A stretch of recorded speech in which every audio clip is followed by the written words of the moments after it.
Good morning, everybody. Great to have you here with us on April the 13th, mid-April already. We've already covered two topics. We've had our kickoff, we've had our networks, partners, and teams, and today we have our crowdfunding workshop. So you'll see in the curriculum we're about halfway through. Now I want to just alert your attention to an extra bonus workshop we put in there, which we would love for you to attend to. So we have our showcase prep, but we've also included a pitch prep, and this is to support with script writing for a presentation and also making of a presentation.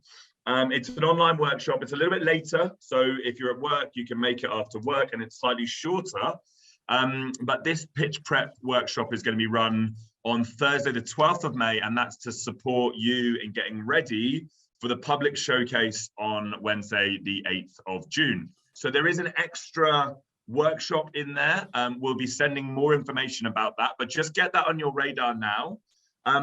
We'd love for you to be there, of course. I'd love to say it is part of the curriculum, but so of course things happen. You might be at work, it might not be possible. Just let us know ahead of time. But if you can, it would be great to have you there, and please do try to make that if you can, just to prepare for the showcase. Not sure why my animations are doing that, but here we go. Today's agenda. So what's going on today? So we've got a really busy agenda today. So I'm going to a brief introduction to crowdfunding workshop, and then I'll be handing over to the expert, Bertie, who will be introducing crowdfunding, talking about planning your projects, and then we'll be getting into activities, and there's quite a lot of activities today around planning your crowdfunder. So we want to start today. We'll be using the Miro boards that we made last time, so please do jump on those Miro boards, load them up, because we'll be working those a lot today. And we'll spend some time looking at creating your project. Now obviously this is a very long process, so we want to start creating your projects as well today, and your crowdfunding projects. We'll have a little bit of a break. We've got some time scheduled in for breaks, as it's a long session today. We'll get into a breakout and spend a lot of time in breakout actually creating the project, but also discussing it and understanding how other people are phrasing their project, working on their crowdfunder campaign. We're gonna have a bit of a group discussion and look at some other crowdfunders that have been quite successful. Take another little comfort break, as these are important, in a 3-hour and 15-minute session. We're going to start looking at running it. So how do you actually run the campaign, and go into some activities of how you run it and how you promote your campaign. Then finally, at the end, we are here to work with you. We're here to support you. We want to really show that support that's available, not only for Spark, as you already know about, but also support with Bertie on your crowdfunding campaign. So where are we now? So we started on the 1st of March. So let's have a look. So we're sort of in the process of developing the strategy, developing the project still. You might be registering. I've had some great sessions around registration with some people might be registering now, becoming more sort of compliant around the idea. Maybe you're recruiting your volunteers. You're looking to recruit your volunteers for the pilot of your idea. You might be looking at writing, submitting grant applications, or getting successful grant applications along the way. Maybe it's time that you're thinking you really need a brand and you really need a website, and you're starting to develop those through the Spark sessions. And remember, our showcase is about 10 weeks away on the 8th of June. Okay, so we've got the crowdfunding campaign now, we run the crowdfunding campaign, and that continues afterwards. So today is all about crowdfunding, and that's what we're focusing on today. Now, I'm not going to go into loads of detail about it. I know you might have had time to do the crowdfunder learning platform sort of education, the short courses, but also we've got Bertie here who's going to talk to you a lot more about that. But just in a nutshell, and put really simply, crowdfunding is the practice of funding a project or funding an idea by raising money from a large number of people. It's raising money through your networks. It's a really excellent way to raise money for your project. And generally it's done online, it's done through social media, and it's done through a platform. But also the benefit of crowdfunding is it really gives you that sort of startup funding or actual funding that you need to get going on the business side of things or the social business side of things, by giving you that sort of cash to start and run a project. But it also builds your community because it gets a lot of people behind your idea. A lot of people are funding the idea, so they get behind your community and they get behind you, the idea and the project. This is a great way to start your project, to get the startup capital that you might need to start your project. And you should maybe be looking at a ballpark figure between £2,000 to £5,000. Now, we can discuss this further. As social projects, people will like to fund them, but you need to have a big enough network or at least have a strategy to be able to advance your crowdfunder to get to this sort of mark. But we can talk about that as to how much you need and how much you want to raise in our sessions later and with Bertie. So, what's the timeline of the crowdfunding, right? In relation to wider ideas into action. So this is the start of the journey, the crowdfunder workshop today, the 13th of April. And if we think about this as the start, the 8th of June is where you're going to get the most exposure for your crowdfunder at the showcase, okay? Where you can really put it in front of a lot of people at a public launch event. So you want to be developing your crowdfunder from today up to May, but then you want to start running your campaign and working closely with Bertie to run your campaign up to the showcase event and afterwards as well, okay? Now, there are a few little sessions in there as well, where you have between the 3rd to the 6th of May, there's one-to-one support with Bertie, who's our crowdfunding expert, and Bertie is offering one-to-one support to work on producing your crowdfunder. But also between the 23rd to the 27th of May, a second one-to-one support session where Bertie will help you with running the crowdfunder and how do you actually market and promote and run a successful campaign. So if we look at it in timelines, it takes 4 weeks to kind of plan your crowdfunder, to produce it, to make it, and 4 weeks to run it as well, all right? So we're a little bit longer than that, but if you look at it in terms of those timelines, it's 4 weeks to plan and 4 weeks to run. And there are some things that you need to start getting and assets you need to attract and engage followers and customers for a crowdfunder. Now, you've already made really good progress already. So a lot of you have been using the Spark sessions with Fred and myself, but please keep going on that, right? Because the Spark sessions are a great way to build very tangible, very clear assets for your social project, your social businesses. So a brand is really key, and you can use the brand booster service as part of the Spark sessions to build your brand. So book those sessions in if you want a brand with Fred and with myself. A website, you have an online presence, again, through the web booster service, through the Spark sessions. With Fred and I, we can build a website working with professional developers as well. You want to be building your social media platforms. You want to be on social media. This is the best way to get your crowdfunder out there and to start building your community as well. And of course, your crowdfunder page. So you want to be building, which will be coming soon as of today, your crowdfunder page for people to be able to go on and to be able to donate to your project. And throughout all of this, there are some really key messages that you want to keep in mind and to remember when you're coming towards your crowdfunder and when you're promoting it. Who actually is your target audience? Who are you going towards with your crowdfunder, right? You want to be strategic about it, about who you're trying to reach. You want to be getting people who are going to actively engage with your social business, but also with your crowdfunder. Rather than going for everybody, target people that you want to approach who are going to be more likely to engage with you and your project. But also you want to really ask and know, what is your ask? What is the ask that you're asking your audience? Just like when you go and ask for something, wherever it is, you want to be clear, you want to be concise, and you want your audience to be able to engage with that. Because the easier the ask, the clearer the ask, the easier it is to engage, right? And so you want to make sure that your audience are very clear on what it is you want them to do with your crowdfunder or what you want them to do with your project. And finally, what's the story you're going to transmit, your ask to your target audience? How are you going to tell this? You need a clear, a coherent and consistent narrative throughout that your audience can relate to to be able to transmit your asks in relation to your crowdfunder, but also with engagement with your project. People are interested in investing and donating in you. That's why they come to your page, in your story, and in your idea, right? But you want to be very clear about that. And you want the narrative to be very clear so that people know exactly who they're investing in and what they are actually donating towards. And when you run a crowdfunder with your ask to funders, you want to be specific about your calls to action, right? So you might ask people just to donate directly to your crowdfunder.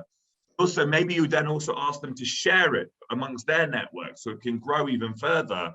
And when you've got people there, you want people to also be following you on social media, stay in touch, and to stay up to date with what you're doing with your project so that it continues and their support continues beyond the crowdfunder. Now, enough from me, because I'm not the expert here, and it is my absolute pleasure to welcome Bertie Hertage, a consultant and founder at the Crowdfunding Coach. Bertie is an expert all things crowdfunding, and Bertie has joined us on Ideas into Action as your specific crowdfunding coach. So he's here not just today, but also to work with you beyond. So he's running the workshop today, but he's also here to work with you beyond today. Before starting his own practice, the Crowdfunding Coach, he was the senior coach at Crowdfunder UK for 5 years. During his career, he's worked on over 900 campaigns and he's raised over £10 million between them, right? That is a huge amount of money, but it's a real privilege to have you here, Bertie, today and beyond as the coach for the crowdfunding campaign at Ideas into Action. So please, everybody, I will stop sharing and join me in welcoming Bertie today. And thank you so much for being with us today and beyond. And over to you. I'm very excited for your presentation.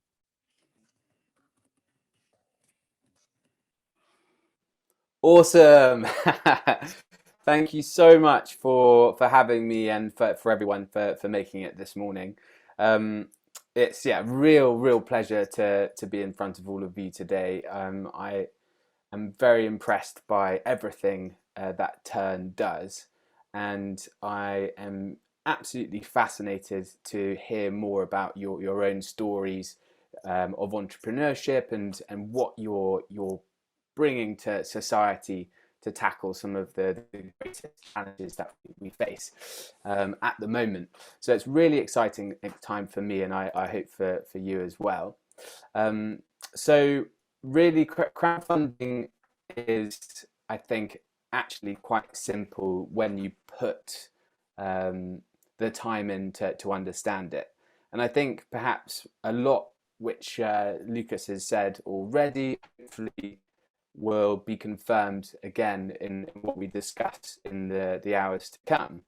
But similarly, hopefully you'll have had access to Crowdfunder UK's Learn platform, and we're going to give you the link to that at the end again, just because I think crowdfunding is like learning anything, a bit of repetition really helps.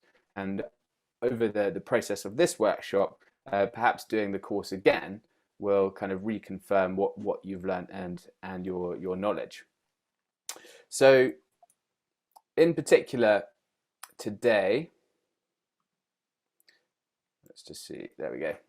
So we are going to be demystifying the crowdfunding concept to you. So we're going to do a brief introduction to the method of alternative finance itself, similar to what Lucas has told us about it. And then we're going to look specifically at planning, creating and running your project. So those are just the three kind of pillars of the crowdfunding experience which we go through, because crowdfunding is a very popular method of finance, I think, today. We've seen it used a huge amount over the last few years. Perhaps 10 years ago, many people wouldn't quite understand what crowdfunding was all about, but particularly over the pandemic and the last couple of years, we've seen crowdfunding as this online tool to raise money to support people whether that's in businesses, charities, or social enterprises. So it's I think something that we see in the press and amongst friends and in our local communities and businesses. And so hopefully we've got a rough understanding, and we're going to be delving in, really analysing to understand it properly. So lastly, we'll look at the support available that's beyond the workshop, so that you've got access to me to discuss your campaign and its preparation. Cool. So crowdfunding in a nutshell. Crowdfunding is a method of alternative finance with the intention to raise money from a relatively large number of people without having to pay anything back or give any equity away. It involves setting up a page online to tell your story, choosing a target that you need to reach, and putting together a strategy to share the page with those who you believe would like to support your campaign. Crowdfunding can be used for a great many things, including business, social enterprise, charity, books, film, and much more besides. And a typical crowdfunding campaign takes 4 weeks to plan and 4 weeks to run. And we've got a little over that time period. So in my view, there's plenty of time really to put together something that's really special and really, I think, useful for what you need. I think I appreciate that lots of people are perhaps nervous about this experience because it puts us outside of our comfort zone. And I think just imagine that it is exactly the same for anyone who decides to crowdfund.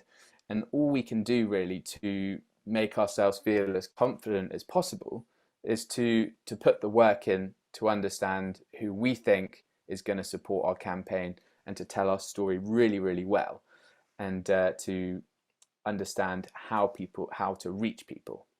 So when we talk about this type of crowdfunding, there's two ways in which people can support you. They can either donate to your campaign or choose from a reward perhaps that you've made available. So this might be familiar to you already, but donations, of course, are from someone who expects nothing in return.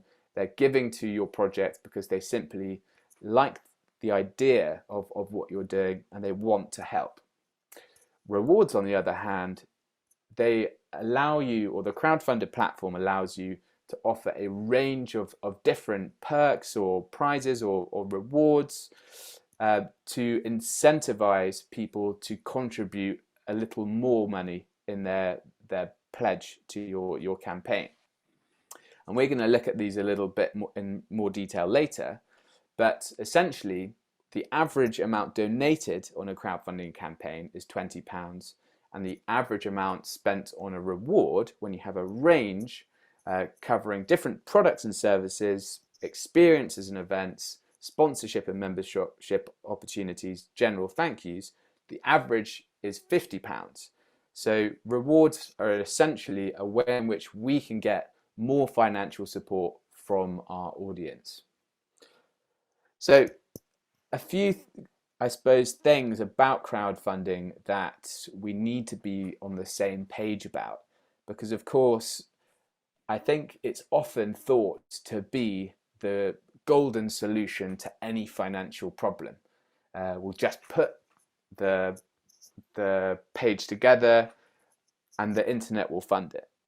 That is really not the case. And crowdfunding, as mentioned, is all about a science of putting the work in to identify the people who will support you. So you go into the crowdfunding experience knowing that and eliminating as much guesswork from that experience as possible. So there isn't a community of people just shopping the internet for campaigns to support. So once you go live, if you don't promote the page, that means that no one will land on the page and therefore no one can pledge onto the campaign or contribute to the campaign. And a single post from perhaps someone in the media, a celebrity perhaps, doesn't fund a campaign. So we don't rely on just one person to be our crowdfunding solution. We want to put our eggs in many different baskets, as it were, to understand that there's going to be promotion from a wide variety of sources that will fund our campaign. I think we have a question. Jane, is that a question from you? Yes, there's actually is a question. I'm aware I'm following chats in the chat. Girl, here's actually an interesting one, I think, Bertie, which others would like to know the answer to. About, he's asking if funders have to donate first in order to be eligible rewards, or would they just be able to pay the reward price and get the reward if the project is successful without donating any funds? So I think it's a good question, because the answer will help to clarify in people's mind what's going on. Well, if I think I understand the question correctly, first of all, when you're crowdfunding, the donation is the default option. So you don't have to offer rewards as a crowdfunding campaign. Some crowdfunding campaigns are very much donation led or donation only, because people are supporting the idea and there isn't a natural product associated with that campaign which can be given away to that audience. So, however, rewards, we know, increase the amount that people are prepared to give to a campaign if they're getting something in return. So therefore, what we do in a crowdfunding campaign is we use this 4 weeks exercise to push forward someone's decision to perhaps purchase a product from us. Because it is part of this marketing exercise, it gives us the excuse to reach out to someone to say, we think you're going to be interested in this product. I'm running a time limited campaign to support the project, which has a good social cause. Can you give within these 4 weeks? And in return, you'll get the product, the experience, or the sponsorship opportunity. So it essentially, for the social enterprise business model, where there's many different, I suppose, income strategies. Perhaps if you're let's say running you're the refugee cafe, which is offering employment opportunities for refugees who are established in the country and need to find a entry-level work position. So perhaps I could donate to support them because I like the idea, but perhaps I could also pledge £10, and when I visit the cafe, I'll get a coffee in return. Perhaps I'll pledge £50 and I'll receive a 10% discount in that store during the month. If I pledge £100, maybe I will receive a loaf of bread delivered to my house once a week for my contribution.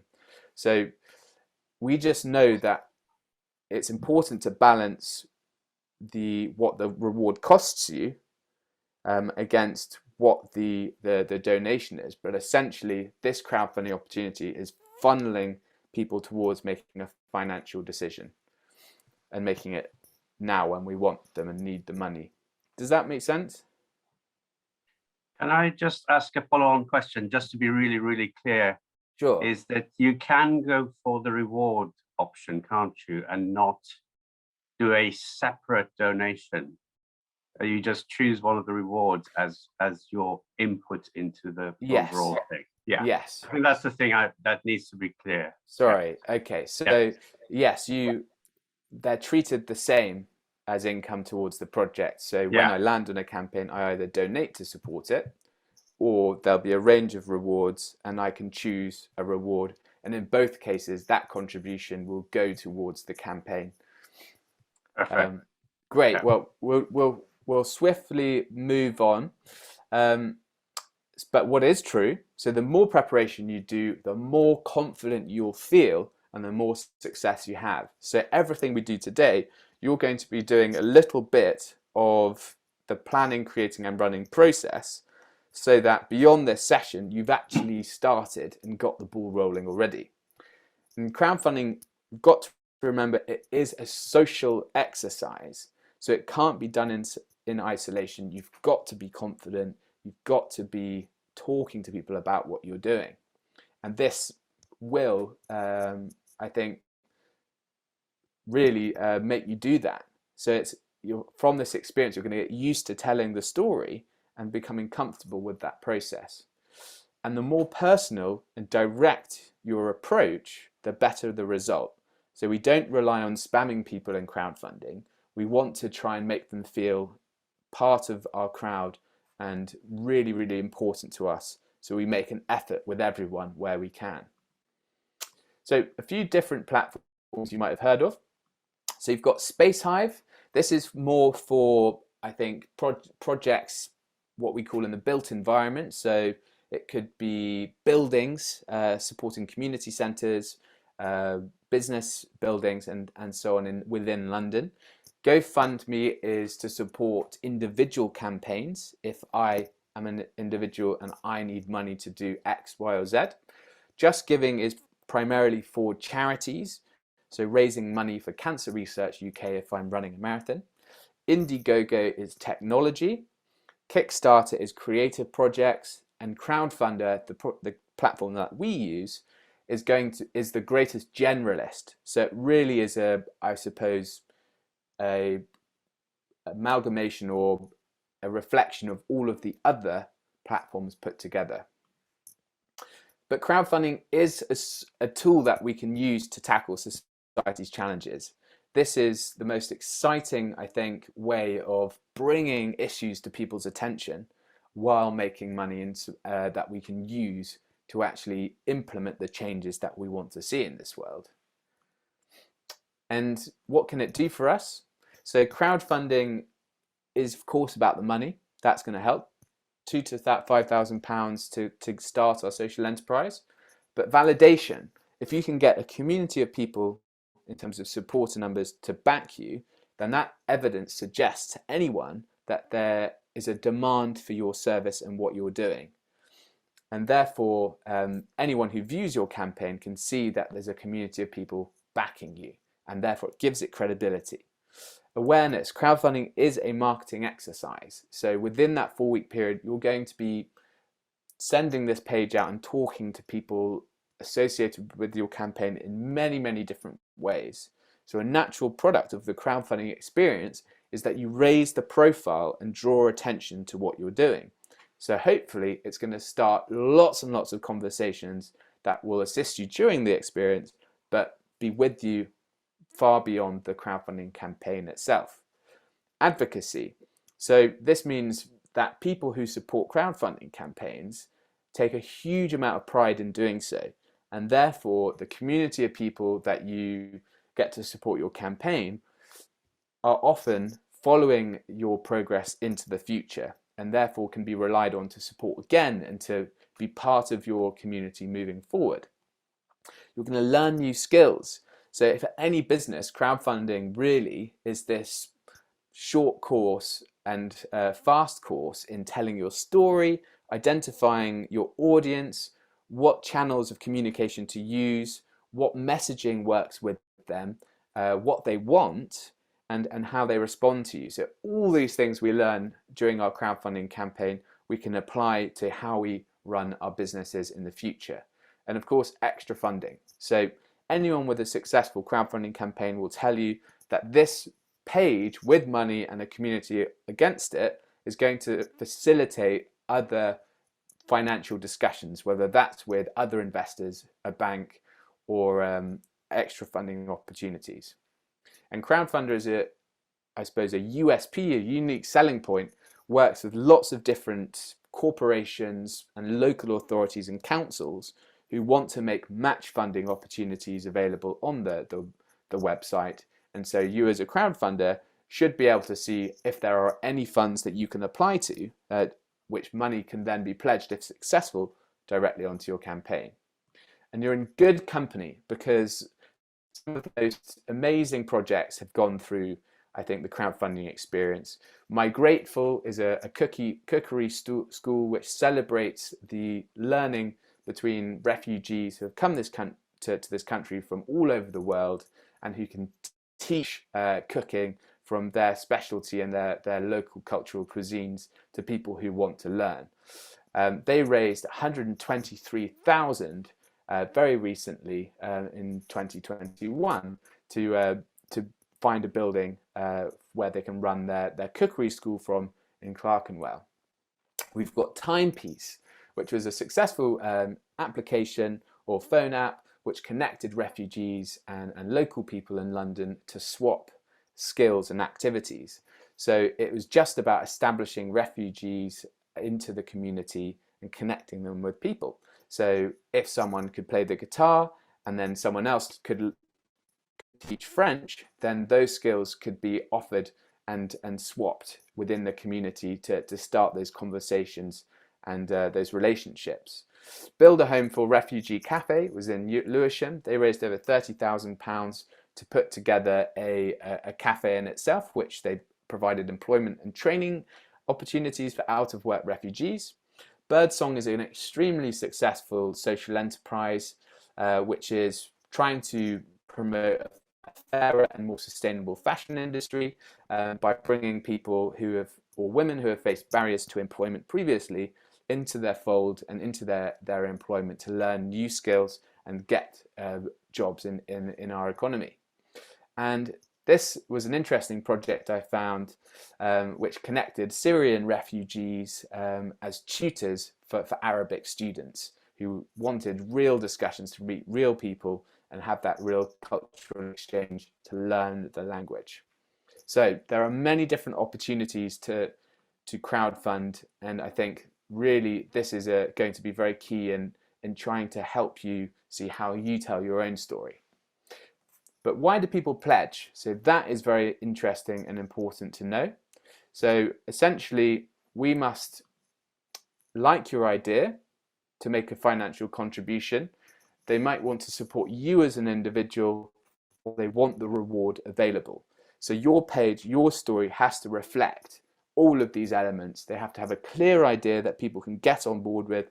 They appreciate the sentiment and the reason you're crowdfunding, that you yourself have to be, if possible, front and center as an individual. Then to make rewards available that will generally appeal to your audience. And within this, we've got 4 pieces of work. We're going to create a page, going to make a crowdfunding video, which isn't essential, but we're going to make that opportunity available should you wish to. You're going to identify your network and make a marketing plan.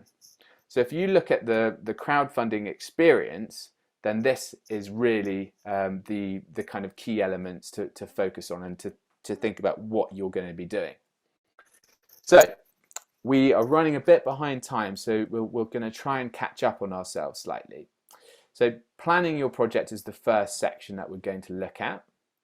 We want to see exactly what makes a good project. So it's a collection of these 3 things. We've got a team, a network, and a story.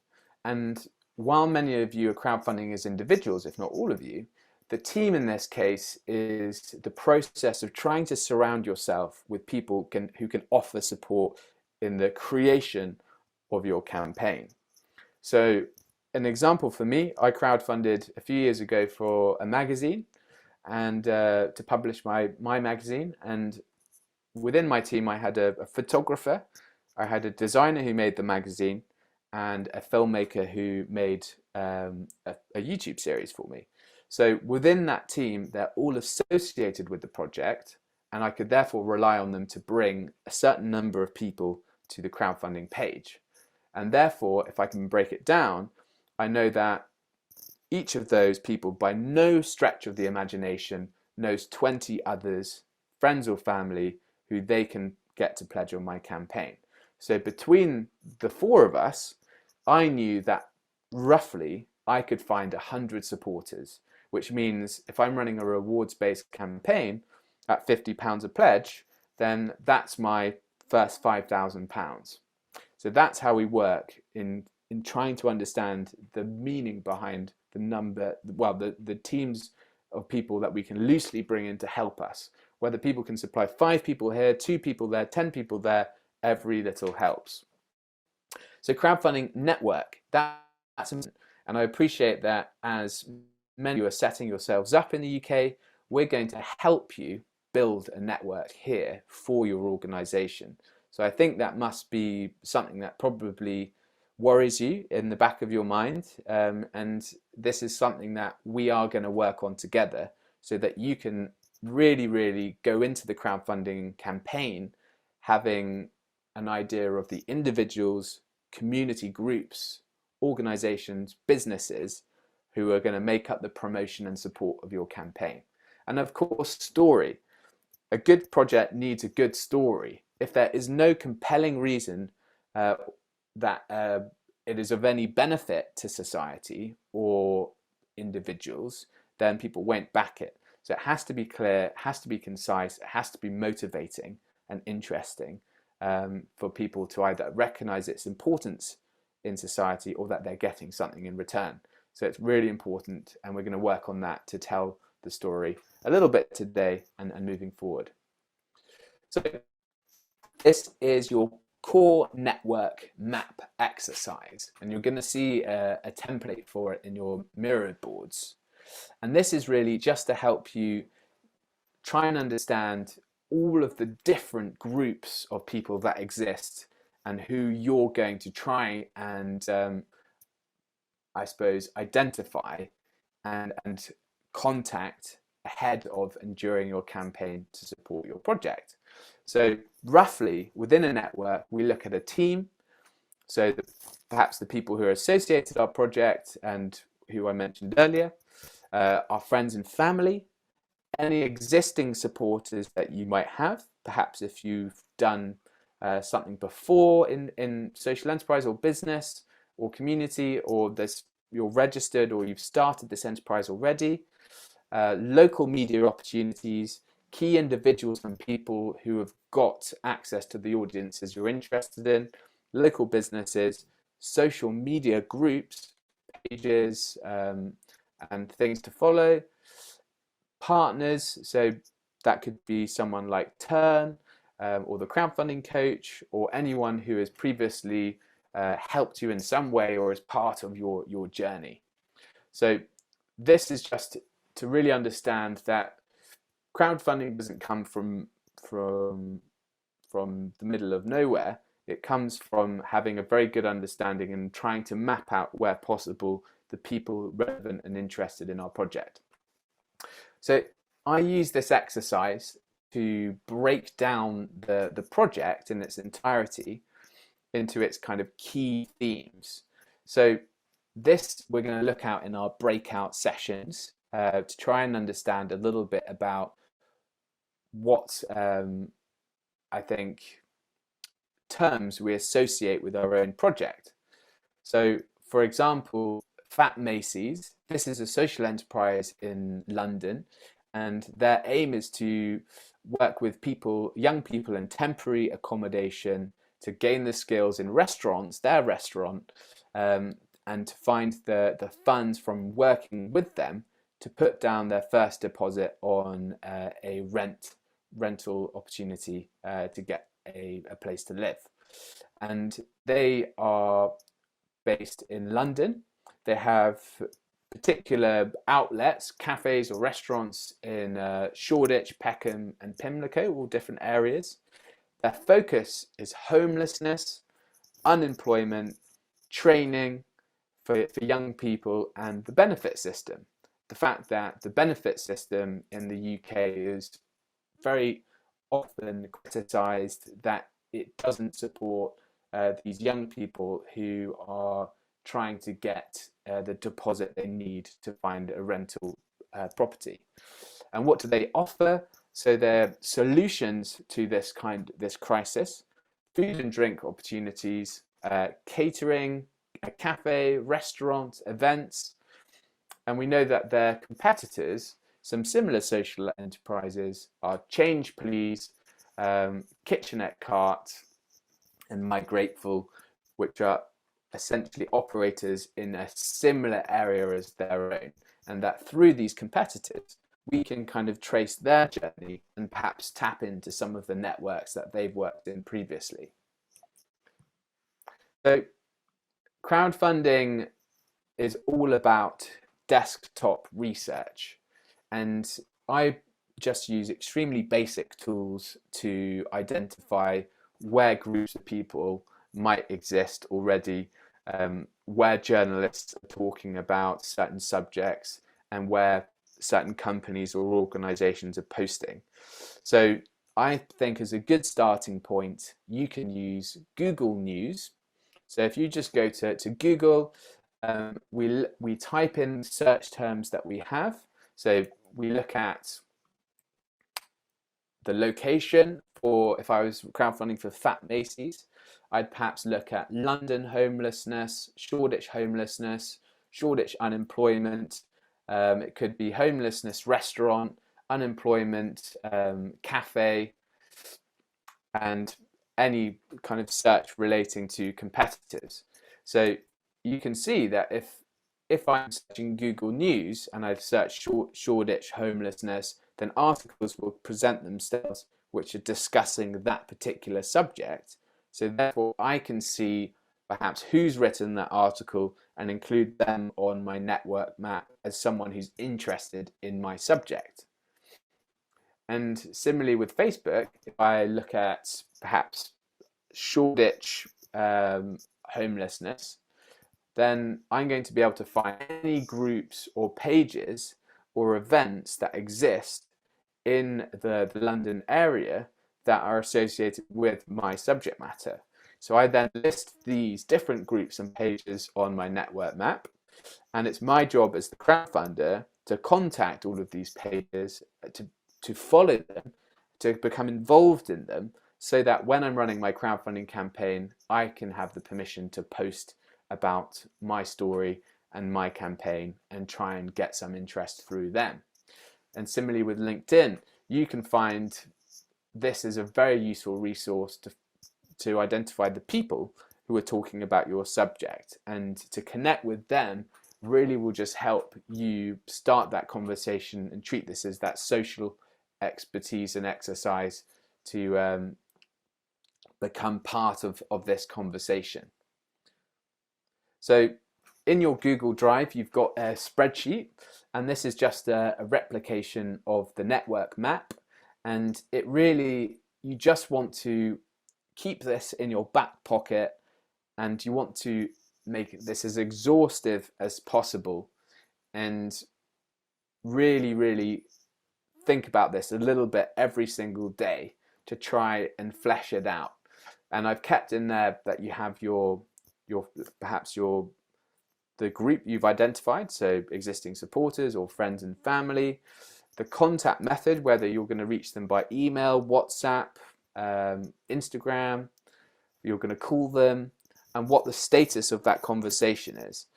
Because we know that having all of these lists of people isn't any use to us unless we're actually actively trying to talk to them. And therefore we need to get comfortable with chasing people. We need to send them requests and follow up with them if they haven't responded to us. And therein lies managing the status of each conversation.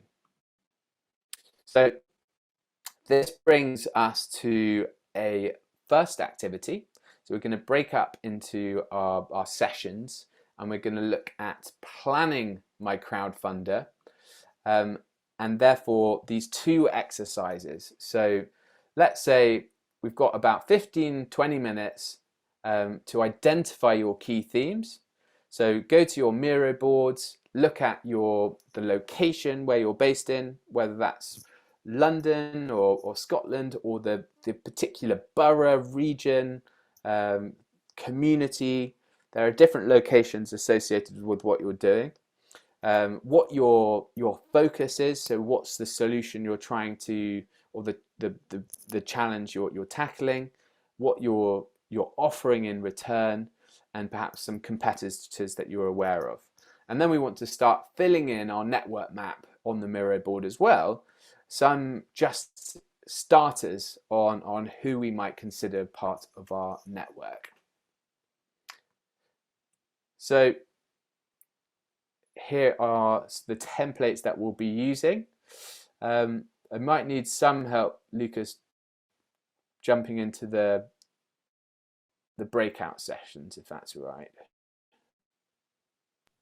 And that's all set up, the breakouts, and I've just said that these templates, you'll see them in the Miro boards. So they've all been copied into your own individual Miro boards. So yeah, do work within those. They're all there already. Are there any questions before we break out?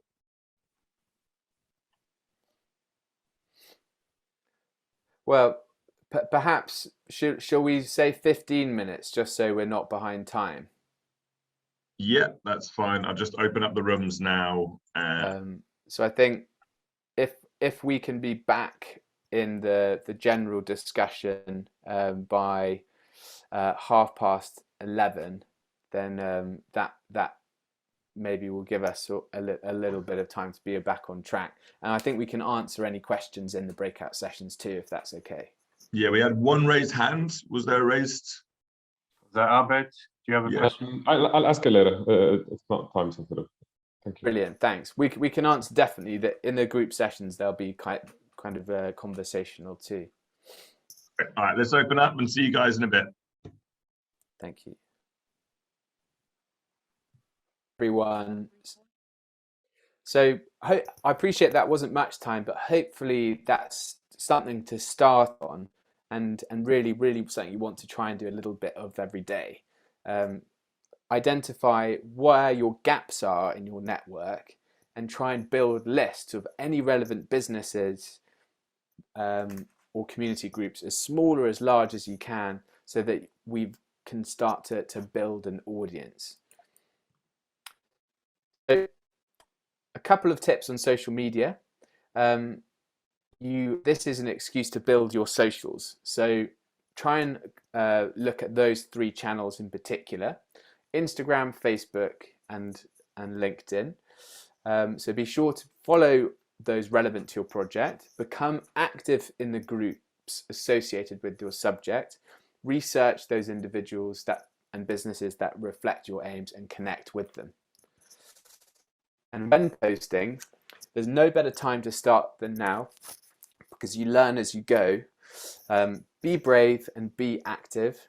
Don't wait to start posting. Have an opinion. Be current, relevant, and present. Be a thought leader and a thought owner in your subject. Engage with people and ask questions to facilitate discussions. We will make the slides available. So next section, so creating your project.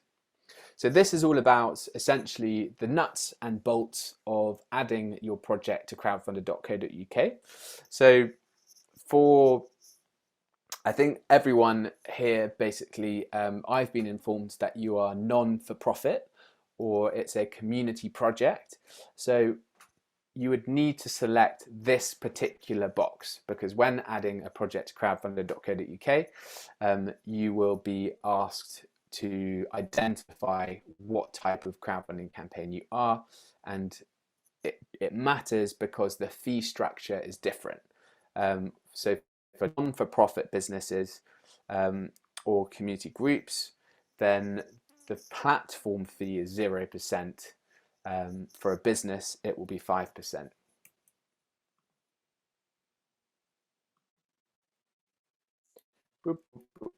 Sorry, there we go. Okay, so setting your target. I think this is a really important thing to recognize, because as we've discussed already, crowdfunding is not just about the money.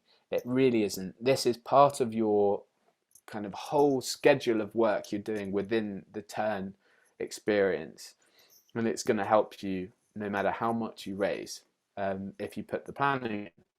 So really, I think don't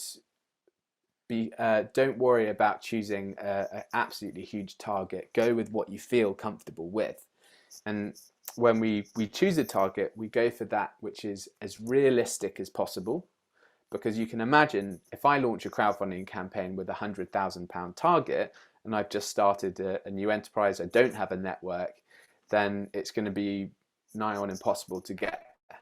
So we start with what's reasonable, and we know from experience that that's between £2,000 and £5,000. So we start with the minimum we need, because we can always overfund. Crowdfunding is based on success breeds success. So we want to hit our first target early, and we can always stretch our target beyond it. So that's an important thing to recognize. We want to lock down key pledges ahead of our live date. So over the next few weeks, what we're doing before our launch date is trying to get commitments from people to support our campaign, so that we know when we launch where the money is going to come from, and that we don't just launch and wait and see what happens. So I think over the next few weeks, you want to try and work out where the first 25% of your target is going to come from. So if you're going for £4,000, then try and, through conversations and all of this work we're doing, identify where the first £1,000 is going to come from. And that gives you a good idea of whether the target you're going for is the right one. Because just because the crowdfunding campaign is live doesn't mean that we're necessarily going to suddenly get the money. So this is an exercise to make you go through the process of asking for money and identifying that first 25%, because it's not just going to land on the page because we're live. And don't choose a huge target without a plan to back it up, or send a project excuse me, sorry, send a project out to your entire audience on 0%. So in crowdfunding, we start with those who are closest to us, and we move out into a wider audience from there. So those people that we have the easiest access to should be the first to pledge on our project, so that by the time people who we have less control of or less of a relationship with, they can see that there's a healthy number of people who have supported our project already, and therefore they feel more comfortable in backing it too. Because we know that a project that's on 0%, that lands in our inbox, or we land on it from social media, we're not going to be the first person to back it. We don't want to be doing that, because it doesn't look credible, and we want to see other activity on there. So there's two different funding methods you can choose from. Flexible funding means that you set a target and you keep whatever you raise, or all or nothing, which means you choose a target and you must hit it, otherwise the money is refunded to your audience. The reasons why people choose an all or nothing target is perhaps because they need a very certain or particular amount of money, without which they can't do the project. It might be that they want to inspire urgency in their supporters. And really, from my perspective, it often encourages people to be really realistic about what they actually need and just get their target down to what's achievable. But I think we can discuss this in our one-to-one sessions. I'd expect that in previous turn campaigns, people have gone for flexible funding.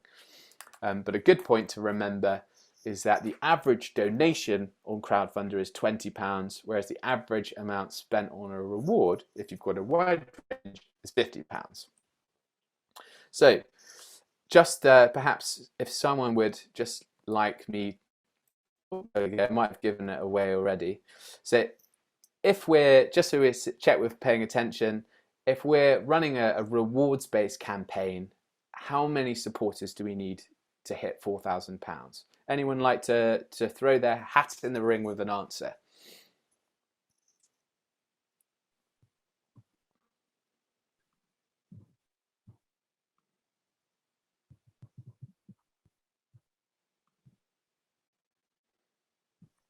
There's an answer in the chat there, Bertie.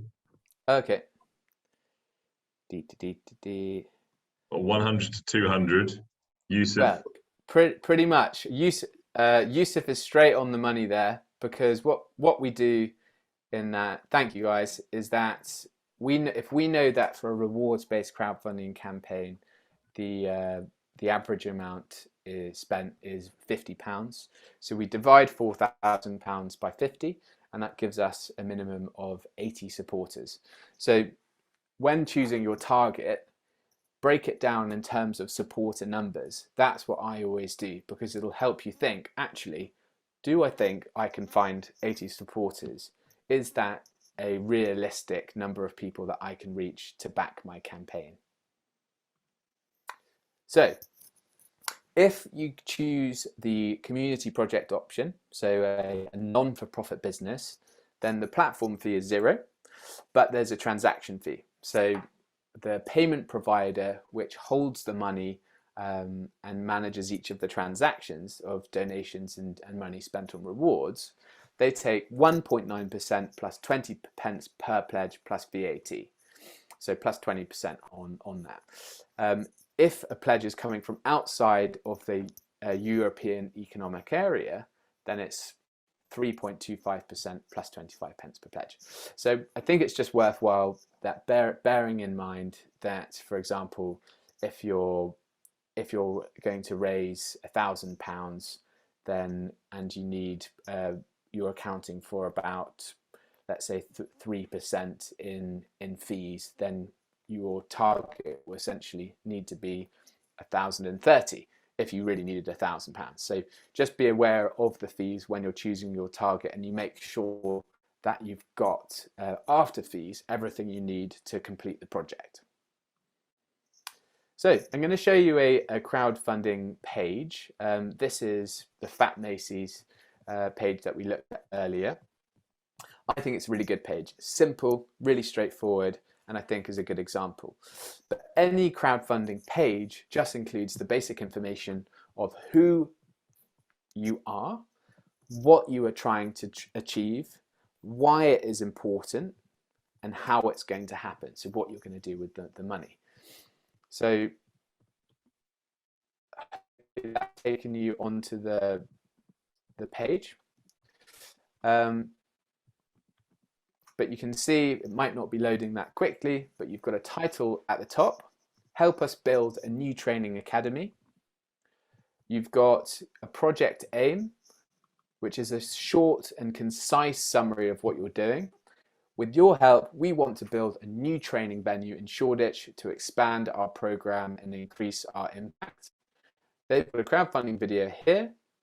They've attached their social media, so you've got Facebook, Twitter and Instagram, and you've got their project page.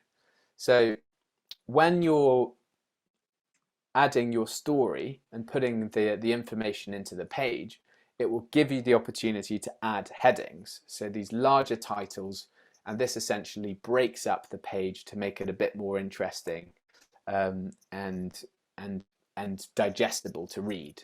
So you've got titles and headings, and these are really all variations of who we are, what we're doing, why it's important, and how it's going to happen. So you've got our journey so far, you've got images of the beneficiaries of their program, you've got information about what it is they're doing, the Fat Macy's training program, the people behind the organization who are running things, so it's relatable and there is kind of a human connection there. Why they're crowdfunding, so how it's going to happen. You've got a picture of the location, intended location, information about impact and where the money is going to go, plus branding. And on the side, you've got rewards they can offer to encourage people to pledge on the page. So I think I'm just going to try and navigate back to the presentation. So with that, I think it's just a good example to have a look at and keep in mind when you're putting your own story together. but try and make your page personal. So be visible, be human, be relatable, credible. So include branding, have quality embedded into your page and therefore credibility. Any facts about the solution-based approach you're going for or the problem that you're addressing, and demonstrate leadership in the area to showcase that you as an individual and organization are the right people for the job. Include lots of images, videos where possible, and headings to break up the text and make it interesting. And be inspirational, make a strong call to action, tell people what exactly you want from them, what they are to do, show passion and a solution-based approach to the project. So the basic elements: who you are, what you're trying to do, why it's important, and how it's going to happen. And again, we're going to look at that in a breakout session.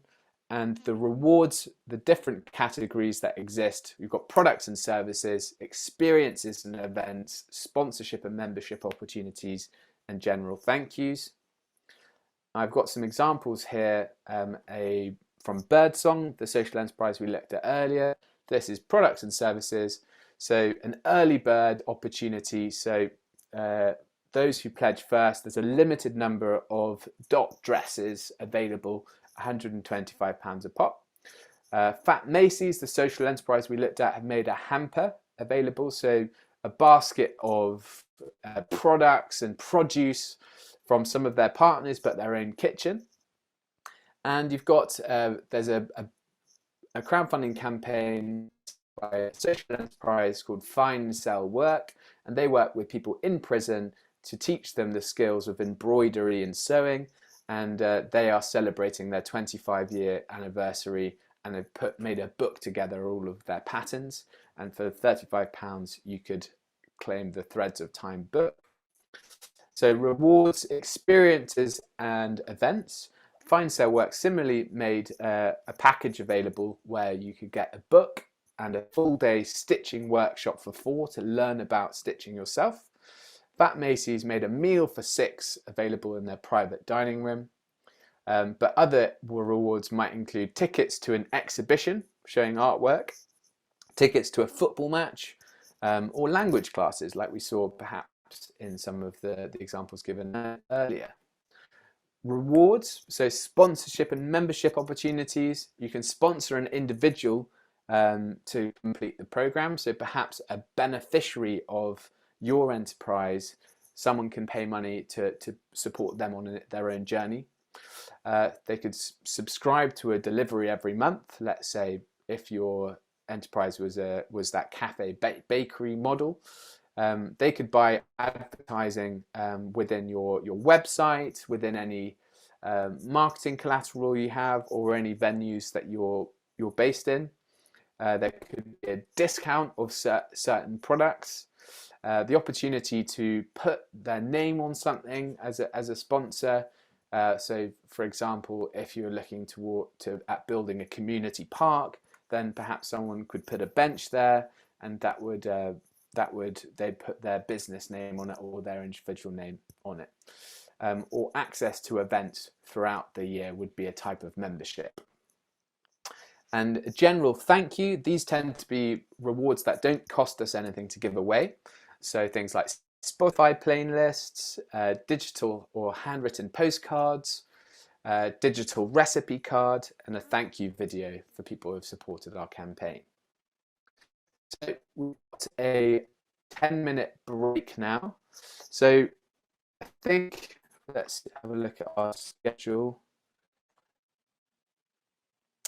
I think if we try and we'll get back in 10 minutes time, shall we?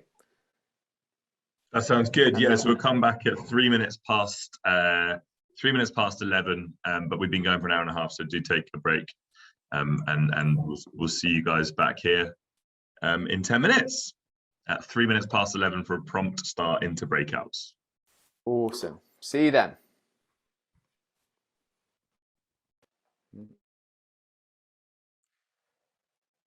Okay. So we've got our next crowdfunding activity. We've got 40 minutes, so a nice kind of good chunk of time to get some work done, and looking specifically at what we've discussed in creating my crowdfunder section. So if everyone jumps into their breakout rooms, we're going to look at your Miro boards again to start working on your storyboards. So who you are, what you're doing, why it is important, and how it's going to happen. So put together a few lines for each of those headings and start filling out as your second activity some possible rewards in the table provided in the Miro board.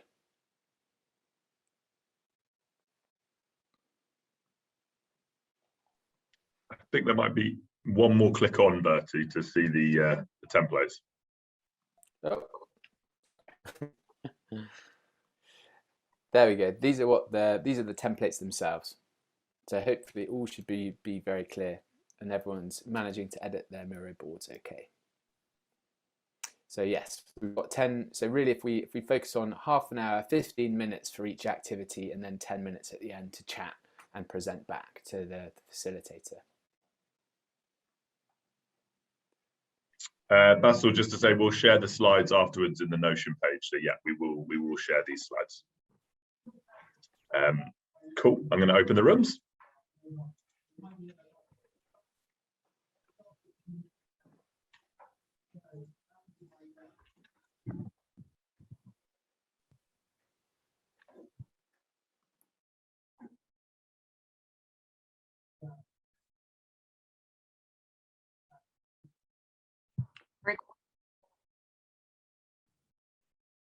Welcome back.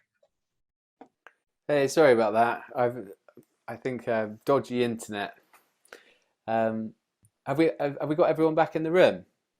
We certainly do, yeah. Awesome. Do you want to kick off then with the next bit of video? Do you want to start sharing because you're going to play the videos, aren't you? Yeah, that's fine. I think you'll talk to the first bit. Give me one sec. Okay. Am I in presenter mode, yeah? Perfect. All right, so Bertie, you can talk to this bit. Awesome. So what we've discussed is that a crowdfunding video is basically an additional asset should you wish to make one. So it's recommended but not essential. You can run a crowdfunding campaign without. But essentially, it just gives you another creative medium to express your project. And we know that all different types of people, some would like to read your project and some would like to watch you talk about in a video. So crowdfunding videos don't have to be Hollywood productions. They can be really straightforward. And I think the key bits to remember are that you want it to be short and sweet, so under 2 minutes. It should be a reflection of the content on your page. So essentially you're going through the who I am, what I'm doing, why it's important and how it's going to happen, with a call to action again at the end. So please support us, follow this link and donate what you can. Try and get a variety of different faces in the camera. Get a script together. So work on just 2 minutes of audio to talk through your project and set the scene. So don't film it in somewhere that's really noisy, so anywhere when the weather's bad or by busy roads, etc. But in the next slide you can see that there's just, I think, a really basic toolkit that might be useful to you. If you know someone with a good camera or you yourself have one or have experience in filmmaking, then absolutely use that to your advantage. Otherwise, I think a phone can equally create a good crowdfunding video. But try and use any available free software. That if you're using an Apple, then there's iMovie, which is very good and very easy to use, and I'm sure Microsoft has some equivalent, and there are others out there. But I think there perhaps it might be a few things that Turn can facilitate with as well. Yeah, and we're happy to. Oh, my GIF's not playing. That's a shame. But we're happy to. More than happy to help. You know, with equipment, we've got some equipment which you can borrow, but also with script writing and actually helping to plot it out. With the actual videoing aspect of it in a quiet space, right? With the location, if you're London based, but if you're not, you know, we might be able to sort of recommend some places or organizations that might be able to help you. But book a Spark session with Fred or myself to get support with this, and let us know what you need and where you really need the support, and we will do anything we can to support you with the video support, so you're not alone on that journey of making the video. Oh, there's my GIF. There we go. It did work. Awesome. So we're going to watch 3 different videos now, or crowdfunding videos. So when you're watching them, think about these 3 things, and we're going to discuss them in 10 minutes afterwards. So what do you like about the videos? What don't you like about the videos, and how can they be improved? So bear in mind what you like, what you don't like, and any improvements you would make. We'll discuss that after watching them. So, let's open up the floor to some thoughts, starting perhaps with anyone actually. Let's just is there a video you'd like to talk about? Let's start with Basel. You go for it. Yeah, hi. I mean, I've been reading a book lately. It's called The Power of Habit, and there's a part of it on how you can create cues to connect to motivate people to take an action to achieve a specific reward. And now by watching these videos, I was just thinking that, I mean, I've written some notes. Like the first video for me was very organization focused. It was the founders trying to tell you what they do, but it was very much less about the beneficiaries. It was just more about, this is what we're doing, just support us. But there was less of the work that has been done and less appealing to people's motivations. It's just playing with the altruistic reasons for people to donate, which is understandable, but it doesn't really get people to reach for their wallets. The second one for me was very successful in terms of like the story of the founder really got to me. She has like mixed race family. The way she told me the story, the way she connected the queue with the like authenticity, friendly women support. The idea of sweatshops that I usually get when I see images of women from like from India, from Bangladesh, and now it planted a new idea in my head. Like, this is very friendly. This is not appropriated. It's very authentic. It doesn't do what any other organizations does. Like, they appropriate the culture in order just to get you to pay. It has a clear mandate, clear goal, clear timeline, clear amount that they want to raise. Exactly how they want to do it, when they want to do it. It's very convenient for me. I would definitely immediately just like give the money. And the sentimental value of the product, as in it's a happiness blanket, happiness, little children, women, all of this like takes me somewhere where I really want to be part of it, not only support it. The third video, it's fun. It's very fun. It's the idea of how it came to existence was very smart. It played on a lot of cues that motivates people. The idea of obesity, it's healthy, it's environment friendly. It's so it really connects and resonate with interest of the people. It's guilt free, it's healthy, it's also cool because most of the people we saw in the video are like just normal people we see every day in the streets. So it is appealing to the wide range of customers. The only one thing I would say about it is that the accent of the founder, when she was talking, I find it a bit difficult to follow because maybe it's the connection, maybe it's not. But yeah, that's the only thing. But I think it was a successful video, very cool. Awesome. And yeah.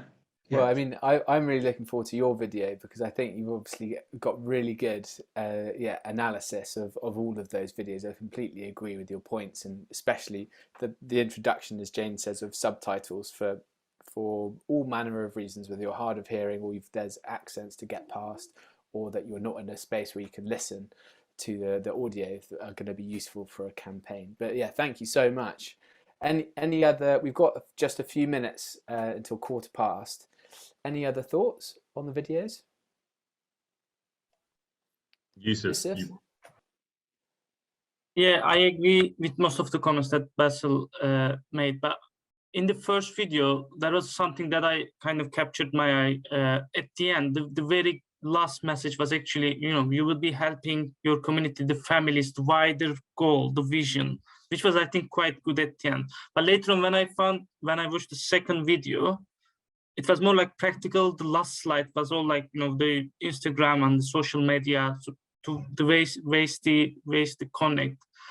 And I think the first and the second one always had different images coming up. It's not just the same person speaking, especially in the first one, there are other people speaking that kind of give a bit of, I don't know the term, but it's kind of like, it's easy to watch when there are different people speaking rather than the last, variety, yeah, variety. But the last one, it was just like one person standing in front of the camera. I mean, obviously, I know it's difficult to, get the videos.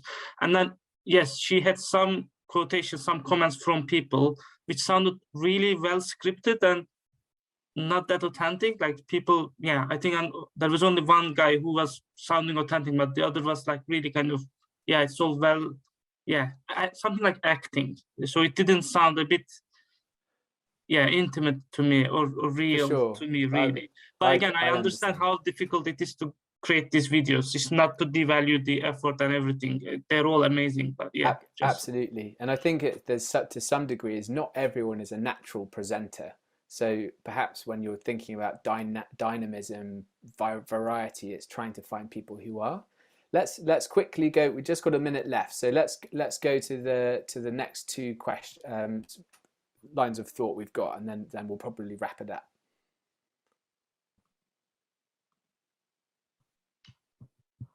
Anyone want to go next? Is that me? Yeah, Humaz? Because Albert had his hand up as well. Just very quickly, I totally agree with Yusuf in terms of, the point about family and community. I think it's just such a shame that the voice of the young people wasn't there. And that was my main thing with that first one. But everything else that both of them have said, yes, absolutely. So true. I mean, you want to see the beneficiaries, don't you? As you said, I think that's a good one to bear in mind. Yes, Abdul. Just to build on the discussion, I think the first video for me lacked branding, but one sometimes the use of the term "these people" is I find it degrading in a way, and I think it's one of the first things that one of the guys in the first video said. So I think the choice of language in doing the presentation as well is important. The second one, like I wanted to buy a blanket, although I'm not a mother and I have no babies, and it kind of tackled all points. Sorry, I had another point to say there, but for the sake of time, I'll pause here. Well, I think I agree. The second one is a very uplifting video with a clear product and demonstrates the quality very well, and therefore the decision that they want is for you to buy the blanks, isn't it? And they get that across. Sorry, just to add to that, I thought her smart use of her voice narrating and then coming in to kind of explain some more was really smart, and that's something that was attractive about the video. Yeah, I mean that's a good way to switch, isn't it, in and out of perhaps footage that you can take off screen and narrate over. I think that's a simple cutting process or that you can use using software. In general, just to wrap up, I think they need to think about timelines. They're all too long, in my opinion, and I'm not sure everyone has the same concentration span in outside of a workshop. But let's leave it there. Thank you so much for contributing, and I appreciate there are lots of other thoughts there. But that's what you want to go into. Look as many campaigns as you can, see what they've done and how you could improve them. And simplicity really is often very key. So I'll switch back to the presentation, shall I? Okay, so final section. We will be wrapping up shortly. So thank you so much for making it this far. This is, of course, what we're going to be discussing, I think, a bit later down the line.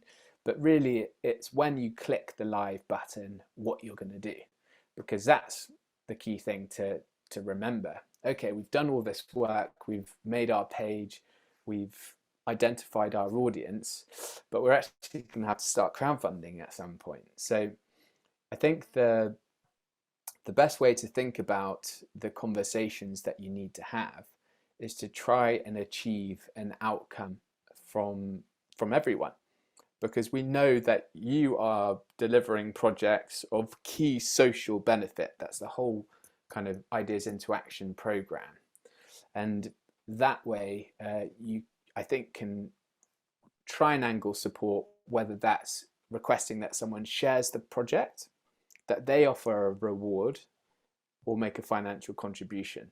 So when you're looking at your network map and you get into that process of starting conversations, try and get people to agree to one of those three particular approaches to helping you with your campaign.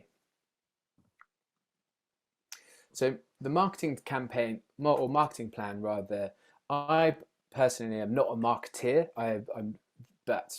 so I think marketing plan sounds quite grand and intimidating, but really in a crowdfunding context, you're looking at a calendar. We know that you're crowdfunding for 4 weeks, so it's going to be 28 days, and therefore what you need to do, if it was me, on my spreadsheet I just include a timeline 1 to 28 days, and I'd list activities under each day, so that I can be sure that every day I've got a plan of how to push the campaign into new audiences, and therefore to allow people to land on the page. Because if we just click the launch button and let it run, nothing's going to happen.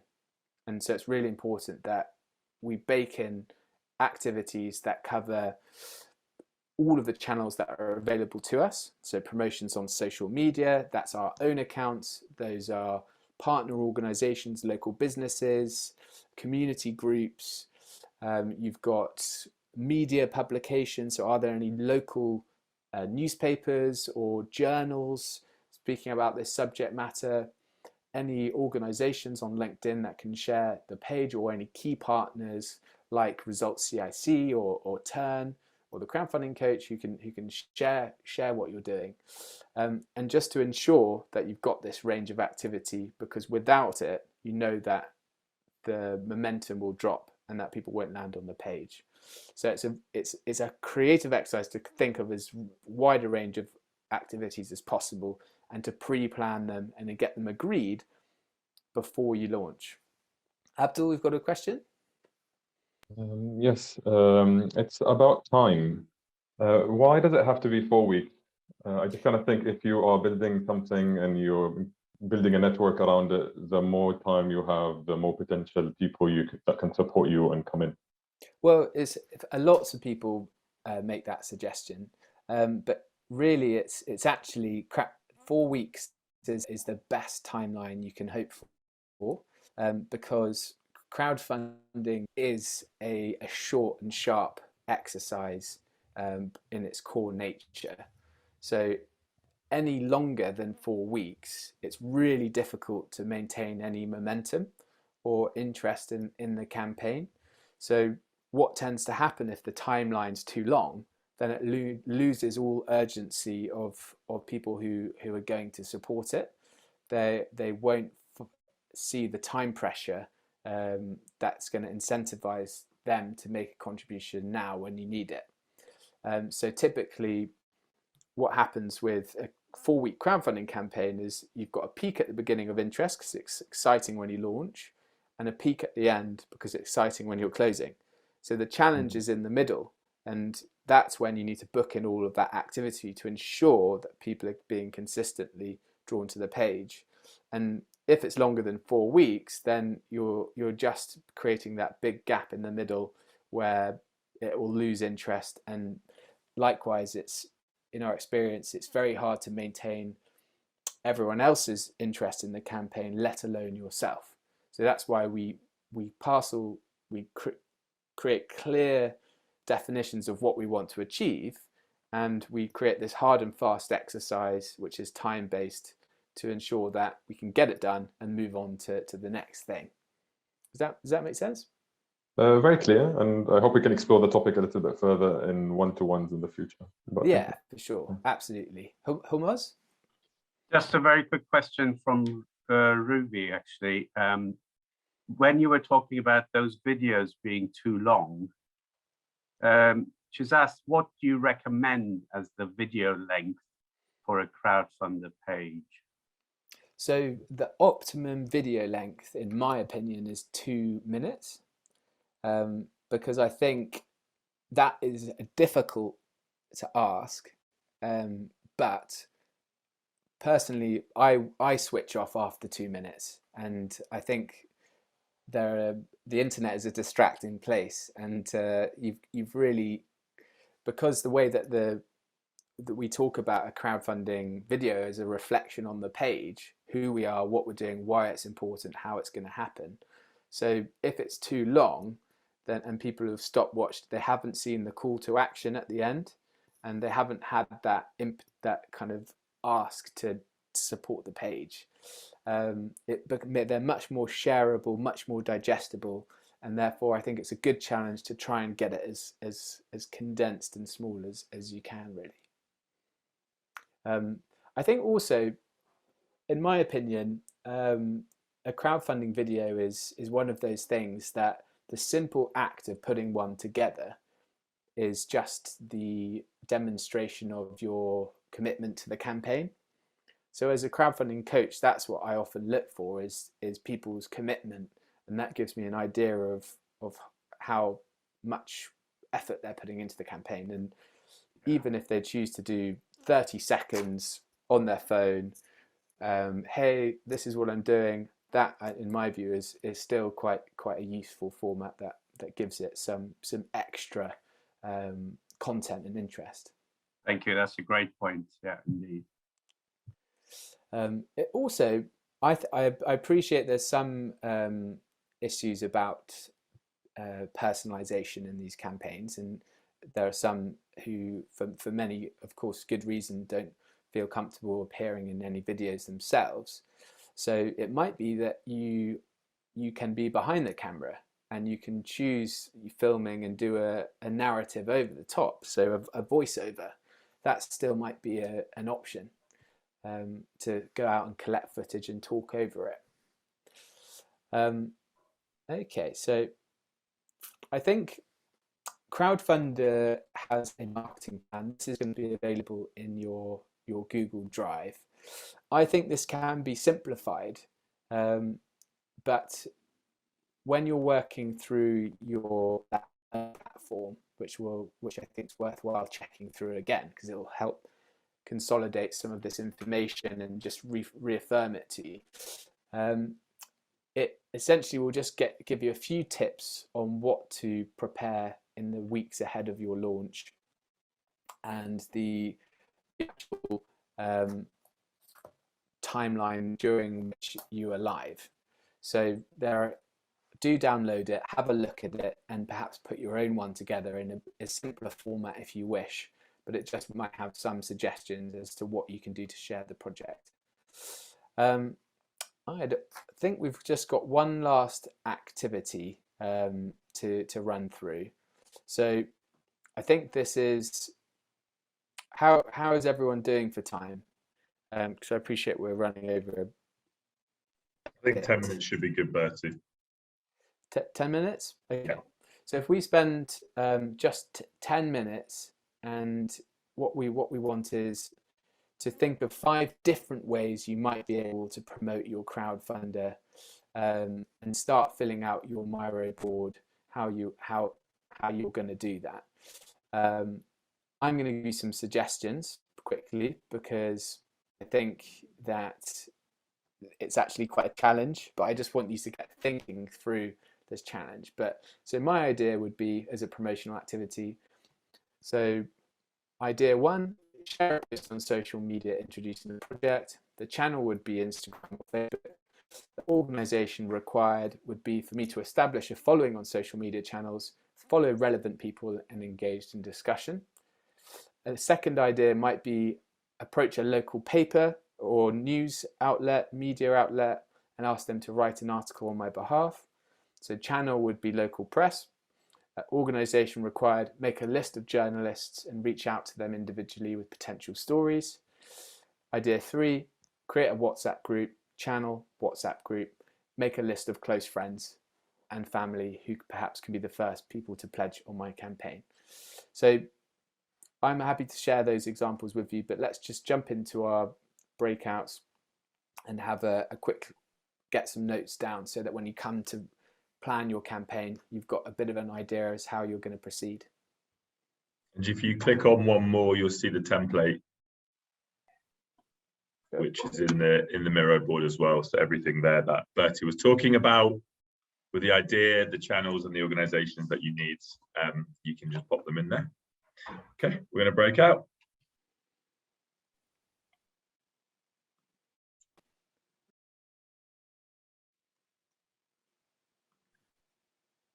Yeah, we're back in. Okay, awesome. I was just checking to see I wasn't muted again. So I think we're coming to right at the end. So as mentioned, have a look through that Learn platform again, which you've got the link to in your information. It should help kind of reconfirm anything. So this is you're going to get a download of this presentation, but essentially that workshop is now completed. And really, you've got a couple of weeks now before you want to do your one-to-one. So you have the link to book it in, and we're going to talk about your progress in that session. You'll then got another couple of weeks before your second one-to-one, which will be really, I suppose, a week before or so before the launch of your campaign. So the showcase, the public showcase event is on the 8th. We intend to launch the campaigns together on the 6th of June. So there's plenty of time. There's a whole kind of 6 or so weeks ahead of that date. But that's what we'll be working towards. And you're going to receive emails over the month to help you shape the progress that you're putting together. I'd greatly appreciate it if you could book in your one-to-ones as soon as possible, and that way we can have them in the diary. And as mentioned, that will be between the first one will be the 3rd to the 6th of May, and in that session, I really want to see a very good draft, almost complete really, of your page. I want to see your network map, and if you're doing a video, I want to see the script of your video. So we'll be reviewing those 3 things, and it's just really important not to leave things to the last minute. So try and make sure you hit those deadlines and have work to discuss in that meeting. But thank you so much for your attention over the last few hours. It's been a really, really good session, and I'm glad we've been given the chance to talk through everything. And I'm going to pass on to Lucas to do a few things to sign off. Just before we say thanks, Bertie, can you just keep that screen share there just before we come together and say goodbye, and thank you to Bertie for an amazing presentation session. It's just to say, all of these things coming together. The public showcase is on the 8th. I mean, that's just a little under 2 months away. You know, if there's 10 weeks of Spark support left, please work with Fred, work with myself to develop your brand, your website. Maybe you want some more financial planning support if you're at that stage. Maybe it's around getting a volunteer force. I've already had some great sessions around registration and the legal side of things, but there's more to be had, I know, so please do book in.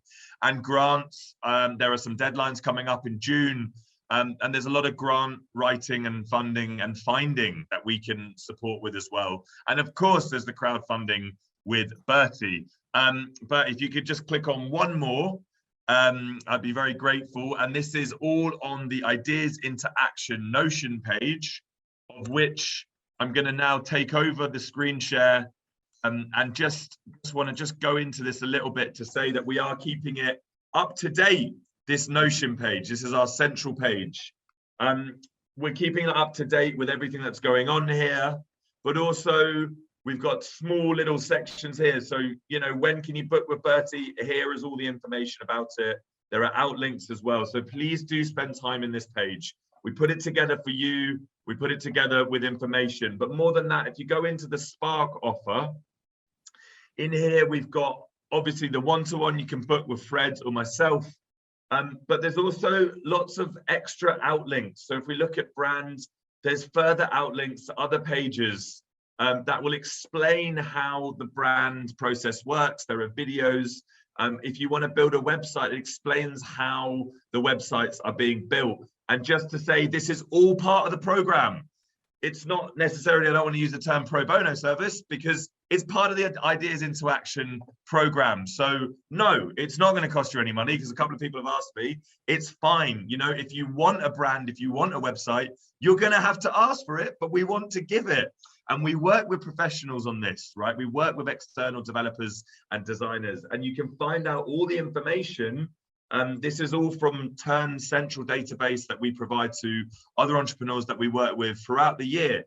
And we extend that to all the Ideas into Action participants as well. And we want you to make the most of this. So please book in those sessions with Fred and myself. Please get the Spark support. We are here to work with you on this journey, and we want to.